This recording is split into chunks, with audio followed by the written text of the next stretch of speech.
Alô, vamos hoje ao capítulo 13,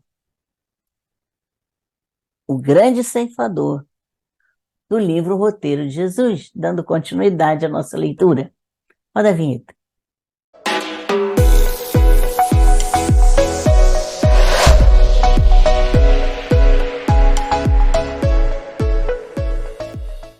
Estamos, então, na segunda parte, Jesus agindo, ensinando, curando, exemplificando e confortando. Vamos entrar no capítulo 13, O Grande Ceifador. Comentando certas dificuldades da genuína propaganda espírita, o velho Jonathan, antigo seguidor do Evangelho em nosso campo de ação espiritual, tomou a palavra e falou sorrindo. No tempo do Mestre, semelhantes entraves não eram menores. A gloriosa missão do Senhor ia em meio quando surgiram várias legiões de supostos discípulos da Boa Nova, à margem das atividades evangélicas. Multidões desarvoradas, ao comando de chefes, que se diziam continuadores de João Batista, enxameavam nas bordas de Jordão e se dispersarem na Palestina e na Síria. Capitães da revolta popular contra o domínio romano, após ouvirem as lições do Senhor, usavam-lhe a doutrina, criando a discórdia sistematizada em nome da solidariedade humana nos diversos vilarejos que circulavam o Tiberíades. Todos erguiam flamejante verbo, asseverando falar em nome do divino renovador. Jesus, o Messias Nazareno, achava-se entre os homens investido da autoridade indispensável à formação de um novo reino. Destruiria os potentados estrangeiros e aniquilaria os ditadores do poder. Discursos preciosos faziam-se ouvir nos cenáculos do povo e nos quadros rústicos da natureza, exaltando a boa vontade e a comunhão das almas, o devotamento e a tolerância entre as criaturas. Milhares de ouvintes escutavam, enlevados às pregações, estáticos e felizes, qual se já respirassem num mundo novo. Contudo, no turbilhão dos conceitos vibrantes e nobres, alinhavam-se aqueles que, arrecadando dinheiro para socorro às viúvas e aos órfãos, olvidavam-nos deliberadamente para enriquecerem a própria bolsa, e apareciam os oportunistas que, em se incumbindo de doutrinação referente à fraternidade, utilizavam-se da frase primorosa e bem feita para a realização das mais baixas manobras políticas. Foi por isso que, em certo momento, na multidão, certo crepúsculo, se congregava em torno do mestre, junto às águas, para recolher-lhe a palavra consoladora e o ensino salutar. Simão Pedro, o homem afeiçoado à rude franqueza, valendo-se da grande pausa que o eterno benfeitor imprimira à própria narrativa, quando expunha a parábola do semeador, interpelou diretamente indagando: Mestre, e que faremos dos que exploram a ideia do reino de Deus? Em muitos lugares encontramos aqueles que formam grupos de serviço em nome da Boa Nova, nascente, tumultuando corações em proveito próprio.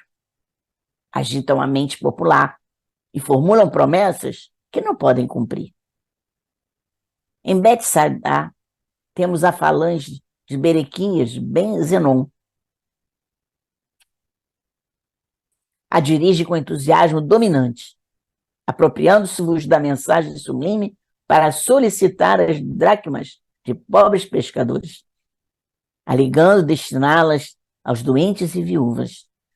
Mas, embora preste auxílio ao reduzido número de infortunados, guarda para si mesmo a maior parte das ofertas amealhadas. E ainda hoje, em Carfanal, ouvi a prédica brilhante de Aminadá ben Azor, que se prevalece de vossas lições divinas para induzir o povo à indisciplina e à perturbação. Não obstante, pronuncia afirmativas e preces que reconforta o espírito dos que sofrem nos caminhos árduos da terra. Como agir, Senhor? Será justo nos subordinemos à astúcia dos ambiciosos e à manha dos velhacos? Como é relegar o evangelho à dominação de quantos se rendem à vaidade e à avidez da posse, ao egocentrismo e à loucura? Jesus meditou alguns instantes e replicou: Simão, antes de tudo, é preciso considerar que o crime confesso encontra na lei a corrigenda a estabelecida. Quem rouba é furtado. Quem ilude os outros engana a si mesmo, a si próprio. E quem fere será ferido. Mas, Senhor, tornou o apóstolo, no processo em exame, creio seja necessário ponderar que os males decorrentes da falsa propaganda são incomensuráveis. Não haverá recurso para sustá-los de imediato? O excelso amigo considerou paciente. Se há juízes no mundo que nasceram para o duro mistério de retificar, aqui nos achamos para a obra do auxílio.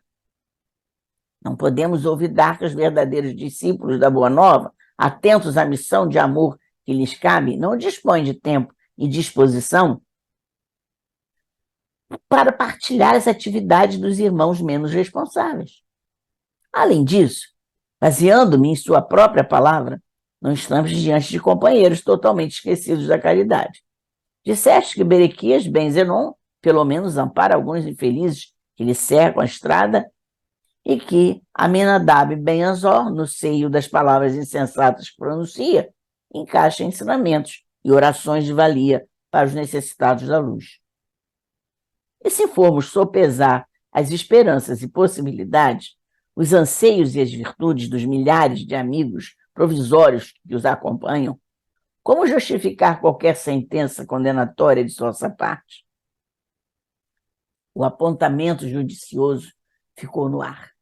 E como ninguém respondesse, Jesus espraiou o olhar no horizonte longínquo, como quem apelava para o futuro, e ditou a parábola do joio e do trigo, que consta do capítulo 13 das anotações de Mateus. O reino dos céus é semelhante ao homem que semeia a boa semente em seu campo. Mas, ao dormir, eis que veio o inimigo e semeou joio no meio do trigo, retirando-se após. Quando a erva cresceu e frutificou, apareceu também o joio. E os servos desse pai de família, indo ter com ele, disseram-lhe: Senhor, não semeaste no campo a boa semente? Por que a intromissão do joio? E ele lhe disse: um adversário é quem fez isso. E os servos acentuaram: queres, pois, que o arranquemos? Respondeu-lhes, porém, o Senhor: isso não, para que não aconteça, extirpemos o joio, sacrificando o trigo. Deixemos crescer junto até a ceifa.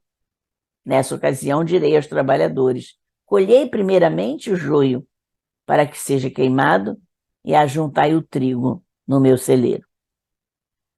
Calou-se o Cristo pensativo. Todavia, Simão, insatisfeito, resolveu perguntar: Mas, Senhor, em nosso caso, quem colherá a verdade separando-a da mentira? O mestre sorriu de novo e respondeu: Pedro, o tempo é o grande ceifador. Esperemos por ele, cumprindo o dever que nos compete. A vida e a justiça pertencem ao Pai. E o Pai decidirá quanto aos assuntos da vida e da justiça. E porque ninguém lhe opusesse embargo à lição, calou-se o mestre para demandar em seguida outros ensinos.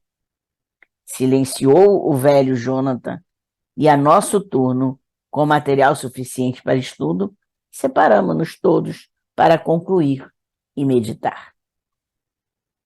Mensagem extraída do livro Cartas e Crônicas, capítulo 34. Nós estamos vendo Jesus sempre chamando a atenção para não acusamento, para que a gente não possa colocar o dedo no nariz dos outros e ver só a trave no olho do outro. Ele está sempre chamando atenção com a paciência. Não temos pressa de julgar. Se tivermos pressa de julgamento, vamos julgar errado. E é isso que em todas essas lições ele está trazendo. Esperemos. Vai aparecer o joio, mais cedo ou mais tarde. Mas não vamos atrapalhar o trigo, para que ele possa crescer e realmente dar fruto. É isso que ele quis dizer nessa parábola. Quantas vezes nós apressamos e tiramos aquela pessoa que está perturbando, e, no entanto, aquela pessoa ela está mancomunada com uma outra que é boa, e você tira uma e a outra sai também. Porque não tem amadurecimento para ficar, apesar de ter potencial. Vamos, então, repensar nos nossos julgamentos. Repensar na nossa fala quando acusamos alguém de não entender as posições de Jesus. Nem todos têm ouvido para ouvir. Fiquem com Deus.